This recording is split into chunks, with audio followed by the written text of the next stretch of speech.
Good morning. Good morning. Listen, I'm glad to be up here today. Pastor asked me to do something based off his messages he's been ministering over the last several weeks about hospitality in a world of hostility. But first, I'm very old school, so please forgive me, but I have to give honor where honor is due. First and foremost, our pastor. Love you with all my heart. You're doing such a great work. Don't grow weary in well doing. Know that God is using you, and know that you've got the support of a lot of people. And in saying that, everyone that's sitting out there, know honor is for the living, not for the dead. So honor this ministry by getting involved and getting engaged and do what you can no matter what your age is. It's very, very important for us to further the work of God, and it's going to take each and every one of us. Don't just worship him and serve him here, but worship and serve him when we leave these doors. It's even more important. That's where real evangelism comes in.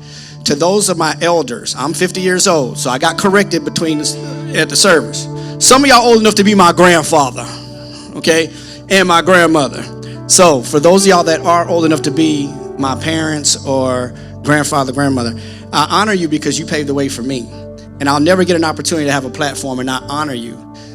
Understanding me, you have to understand my history and my past. One of the things I want to share with you is just some of the events that transpired over the last several years as it relates to hospitality and how we used it to benefit the kingdom of God. I used to train people in the military all over the United States, hundreds, sometimes even thousands of people in one room at one time.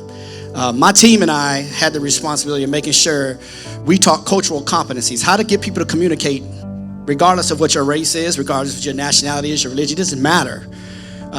We had the responsibility of doing that, and I got the opportunity to oversee that. God blessed me with that opportunity. So there was one specific incident. I like to keep the energy alive.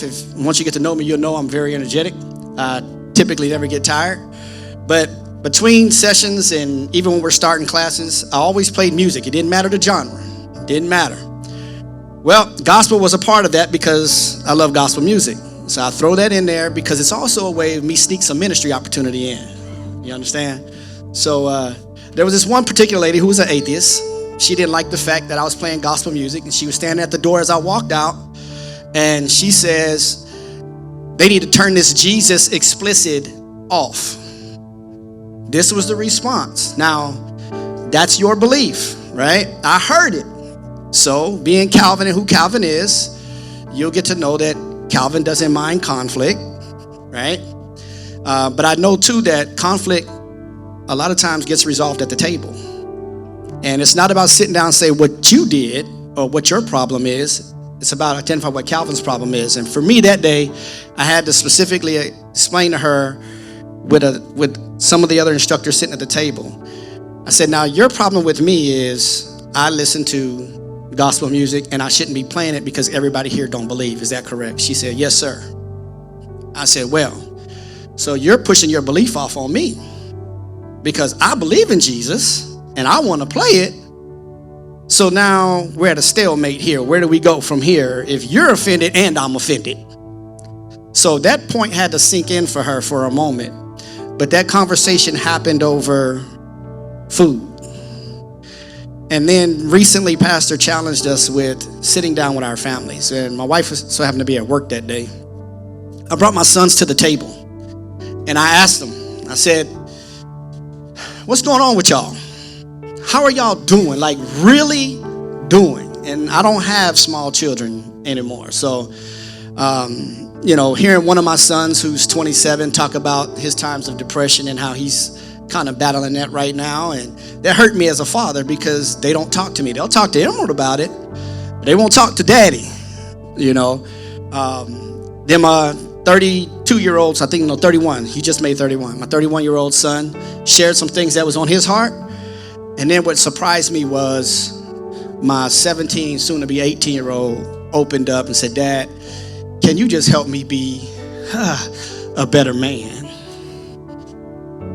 And that touched me, right? And I can tell you from that talk came, and it was over food, came what we're calling the King's Table that we're hosting every month now in my home with my sons. And they're starting to invite people for whatever reason, but it's supposed to be just us. And so that was birthed out of that called the King's Table. because I think it's important for my sons to understand that as a child of God, Jesus is our king. You're the king's men. So we need to act as such and carry ourselves accordingly. So to all the young people that are in the room, I will say to you, listen, you are not promised tomorrow. So take the time now to find out your parents' story. A lot of times we don't do that.